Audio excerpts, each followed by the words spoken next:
Bapak Ibu Saudara yang terkasih dalam Kristus Yesus, tempo hari saya baca berita tentang komunitas lintas budaya yang namanya Lokantara. Kependekan dari Lembaga Olah Kajian Nusantara yang ada di Jawa Tengah. Mereka bikin upacara untuk menolak bala atau menolak pagebluk yang kita tahu sebagai wabah corona pada saat ini. Dari mereka bikin acara itu di Gapura Prambanan, ya Candi Prambanan. Di situ mereka membacakan Kidung Waraweda, sebuah mantra Jawa untuk menolak pagebluk itu. Nah, Bapak Ibu Saudara yang terkasih dalam Kristus Yesus, kita tahu upaya semacam ini, ya, mendoakan supaya pagebluk wabah ini boleh berlalu bukan hanya dilakukan oleh kelompok-kelompok semacam ini. Saudara-saudara kita yang Muslim pun bikin kegiatan istighosah juga. Mohon mujizat Allah yang mereka lakukan secara kolektif di dalam sembahyang itu untuk pagebluk pandemik ini boleh berlalu. Dan bukan cuma itu, banyak gereja juga melakukan hal yang serupa. Berdoa, sembahyang supaya pandemik pagebluk wabah ini juga cepat berlalu. Dan bukan cuma doa, tapi ada ritual-ritual lain yang dilakukan. Bukan hanya doa atau sembahyang. Ada beberapa kelompok kejawen yang bikin ritual namanya ruat. Nah, ruatan istilahnya gitu. Nah, ruatan itu mereka melakukan kegiatan macam-macam, mulai dari pertunjukan wayang kulit, ya, doa sesaji, kemudian memberikan sesajen. Sesajen itu baik mulai dari buah-buahan, sayur-sayuran, bahkan ada yang kerahkan atau serahkan ayam, kepala kerbau gitu. Kemarin saya tahu di Jawa Timur juga beberapa hari yang lalu bahkan korbankan kepala kambing dan kepala sapi dalam proses ritual ruatan ini. Untuk apa itu? Itu semua untuk menolak pagebluk ini, menolak bala, menolak wabah.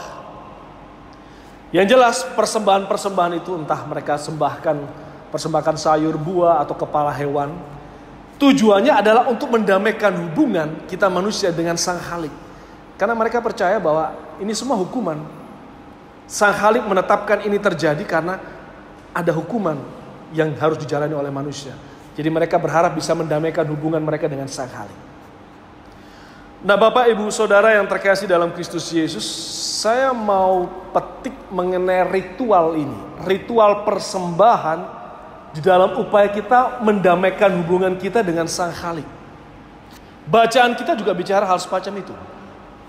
Coba kita lihat Imamat pasal yang pertama ini. Di ayat yang pertama itu di situ ada judul perikop korban bakaran.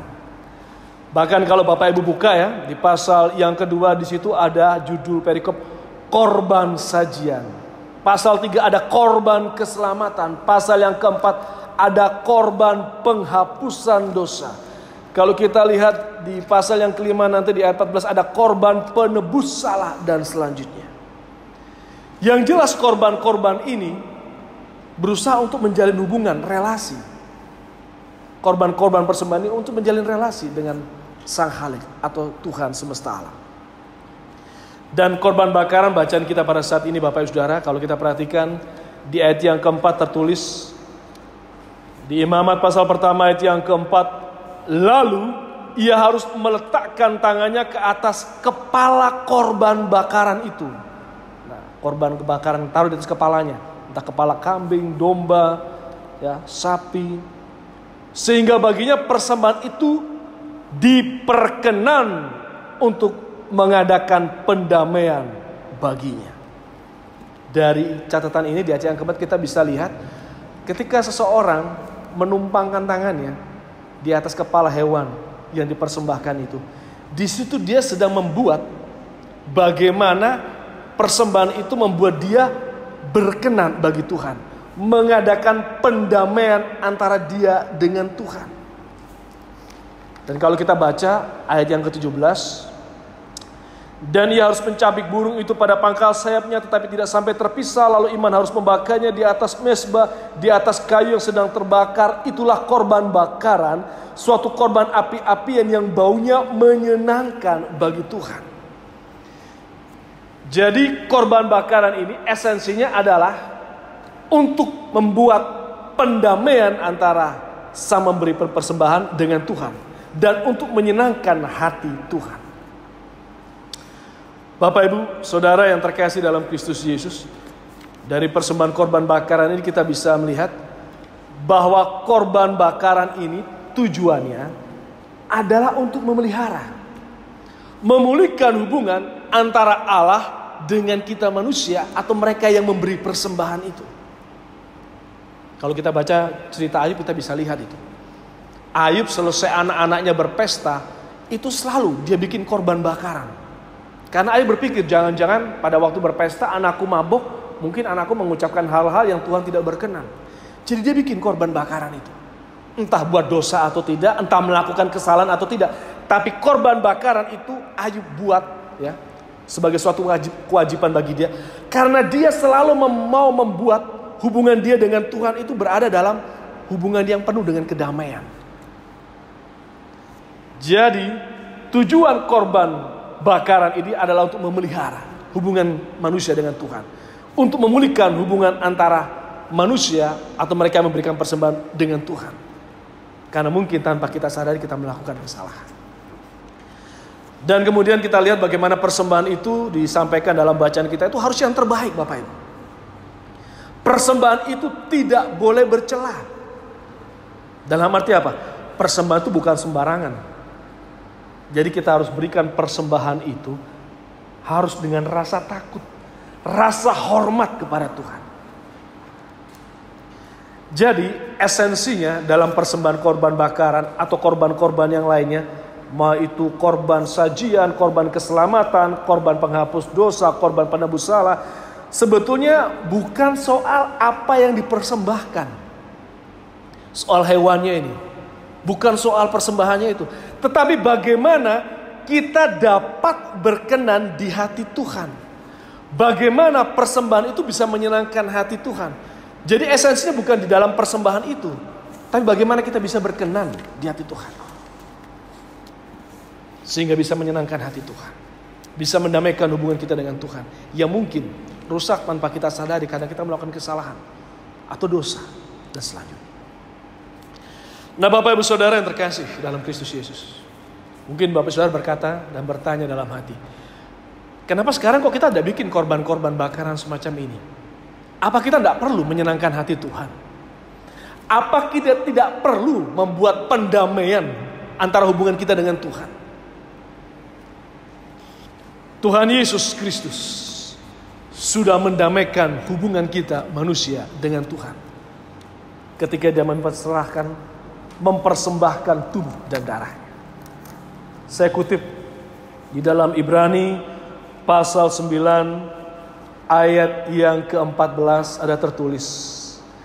Ibrani pasal 9 ayat yang ke-14.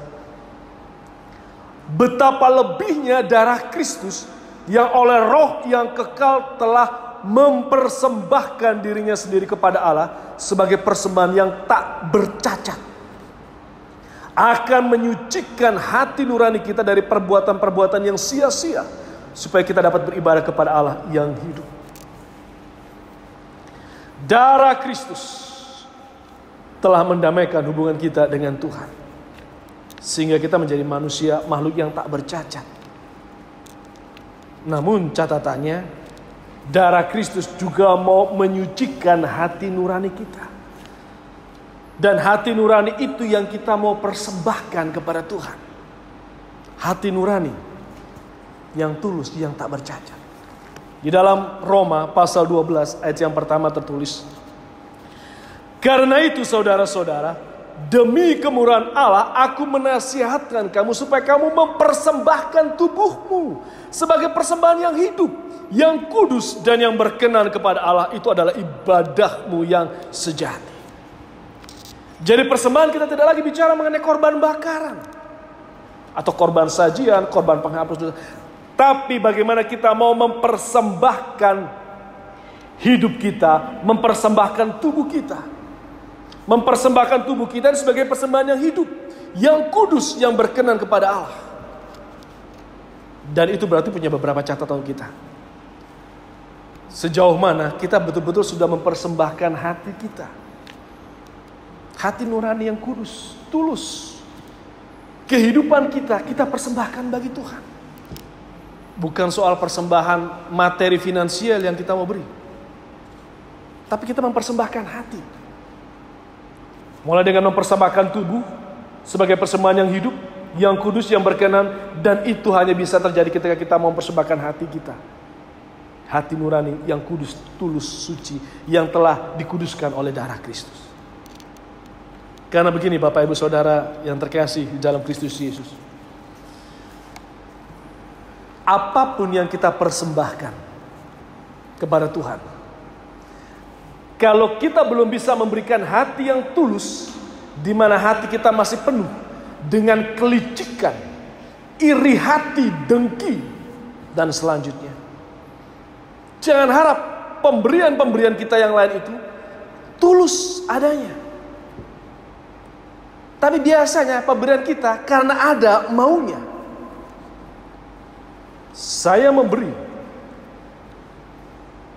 supaya saya bisa memanipulasi dia. Saya membantu dia supaya besok saya bisa memperdayai dia. Saya menolong dia supaya besok saya bisa eksploitasi dia. Ini kan banyak nih kejadian seperti ini kan.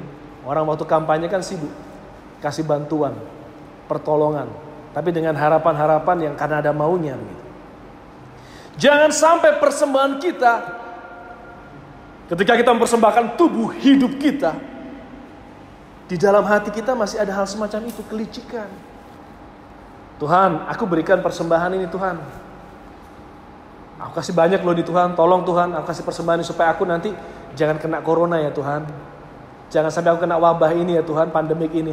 Cukup orang lain ya Tuhan gitu. Dan tolong Tuhan, aku sudah kasih banyak persembahan Tuhan. Besok tolong kembalikan kepada aku Tuhan. Berapa kali lipat ya Tuhan. Plus bunganya lah ya Tuhan ya. Persembahan. Esensi dari korban bakaran ini bukan pada persembahan itu Bapak Ibu. Esensinya bukan pada persembahan. Tetapi esensinya adalah bagaimana kita dapat berkenan di hati Tuhan. Bagaimana persembahan itu bisa menyenangkan hati Tuhan. Bagaimana bisa menyenangkan? Ya mari kita berikan tubuh kita, hidup kita, hati kita secara tulus untuk melayani Tuhan. Kalau hati kita tulus, maka segala bentuk persembahan kita kepada Tuhan, baik itu materi, finansial, waktu, tenaga, itu berkenan bagi Tuhan. Itu merupakan pendamaian antara hubungan kita dengan Tuhan. Saya berharap ini bisa menjadi catatan buat kita pada saat ini. Mari kita introspeksi diri. Sejauh mana saya memperhatikan persembahan-persembahan saya kepada Tuhan dengan saya mulai menguduskan hati, pikiran saya, tubuh hidup saya. Kalau di dalam hati kita masih penuh dengan rasa iri hati, kelicikan, dengki, kita buang itu. Kita kuduskan. Agar hidup kita juga kudus. Dan hati kita penuh dengan ketulusan. Dan apapun pemberian kita yang penuh dengan ketulusan akan berkenan, menyenangkan hati Tuhan. Dan itu akan membuat pendamaian di dalam hubungan kita dengan Tuhan. Mari kita introspeksi diri. Ketika wabah ini masih ada di negeri ini, masih datang menghampiri di sekeliling kita, sudah belum kita berikan hati, pikiran kita secara tulus, hidup kudus di hadapan Tuhan. Roh Kudus yang mampukan kita menerapkan di dalam kehidupan kita hari lepas hari. Tuhan Yesus memberkati. Amin.